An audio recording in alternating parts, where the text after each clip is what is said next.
Hey yo, welcome back to Halftime. It's Coach yet again. Look, every one of you guys that subscribed and liked and seen my videos, thank you so much, man. Seriously, that's so big for me. I really appreciate it. So, with that being said, let's talk about politics. Better yet, let's not talk about politics. Fuck politics in the face. Let's talk about basic, intrinsic, plain, normal human civility. All right? I know that's going to sound funny coming from the guy that screamed, "Fire that cunt." But let's talk about civility. We have become such a fractured society. No, that's not right. We haven't become a fractured society. We have always been a fractured society. Society has always been fractured because there is no such thing as homogeny. There's just no way for everybody on a team to be just on that team. Everybody is on multiple teams. We're all Americans, but we're white Americans, and black Americans, and red Americans, and yellow Americans, and Scotch plaid Americans. And it has developed into such a nightmarish art form that at this point I don't see the way back. And I believe it was First Lady Roosevelt who said, small minds talk about events, smaller minds talk about people, but big minds talk about ideas. Don't tell me about a thing that happened, and don't tell me about a person that did something.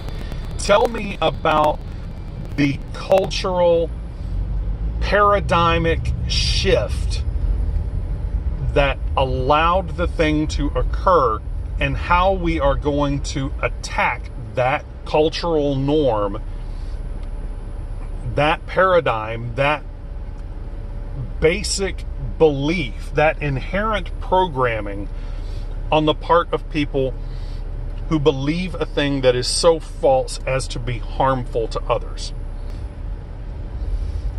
Tell me what you're going to say or do or teach and how to your son is going to make him understand and believe that just because he has strength, just because he has a weapon, whether that weapon is the strength of his arm or a handgun or whatever, just because he has a weapon and the strength to use it does not mean that he is entitled to everything he can take from someone else using that weapon.